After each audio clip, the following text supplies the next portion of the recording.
Well, isn't that the darndest thing? Dr. Horatio Forsyth lowered his glasses from their perch on top of his balding head and settled them on his nose for a closer look. And they're all like this? Julia Belchwater nodded, lifted a squirming kitten from the basket, and handed it to him. Every one, the poor dears! She placed a chocolate-brown finger beneath the miniature arm and splayed the tiny paws. 6 toes in front and 5 in the back. Doc ran a gentle fingertip over the diminutive creature resting in the palm of his hand, noting the soft bones of the spine, the placement of ribs no wider than toothpicks. The kitten raised a wobbly head and voiced a feeble mewl of protest. The new mother, installed in the basket Julia had carried into the Goose Creek Animal Clinic, extended a nose toward her baby and then glanced upward as if to say, "You be careful with him, Doc." "Don't worry, Mama."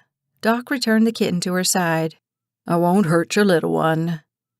Belinda, a fine-looking blue-black feline and first-time mom, began applying her rough tongue to the protesting newborn as though to remove any residual human scent from the squirming body.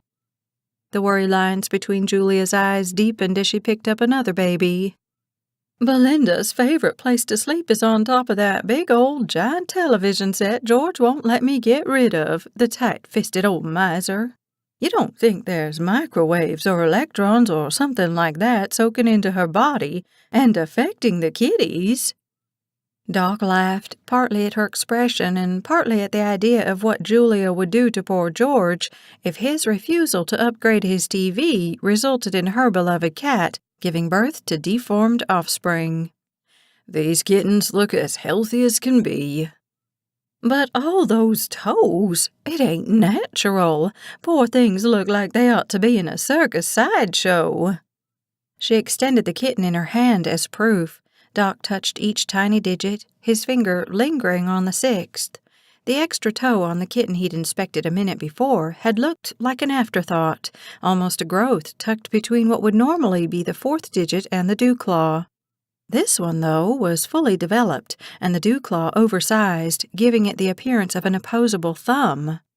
The baby issued a loud, trumpet-like squeak as if in protest to its lengthy absence from the nest. "They're not deformed." He rubbed the tiny head and gestured for her to return the kitten to his mother's side.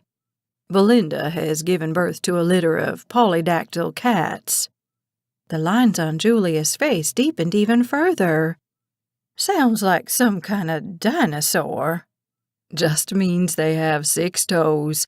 It's not common, but it isn't unheard of either. The story goes that Ernest Hemingway received one as a gift from a sea captain, and the genetic trait spread from there." He leaned against the counter in the small examining room and plucked the pen out of his lab coat pocket to fiddle with. "Who's the proud papa?" "Don't know. Belinda doesn't like to go out." Her features settled into a scowl. "But when she turned up in the family way, George admitted that a couple of times he left the back door propped open while he was working in the yard. Some sneaky tomcat must have come visiting while his back was turned. That sly boot's better not come around while I'm on the watch. I'll give him what for with the business end of a broom." Judging by her threatening tone, Doc spared a sympathetic thought for the poor feline who was, after all, only doing what came naturally for unneutered males. The door burst open, and a diminutive silver-haired woman entered the exam room. Startled, Doc stared at her. "There you are, Horatio." She turned to smile on his customer. "Hello, Julia." Julia broke into a wide smile. "Miss Ernie, I haven't seen you in an age. You're looking fit." Though officially named Ernestine Clemens Forsyth, the entire town knew this petite powerhouse as Miss Ernie. Everyone except Doc, that is. He called her Mother. "Thank you." She gave a regal nod. "You too. Red is definitely your color. How's George doing?"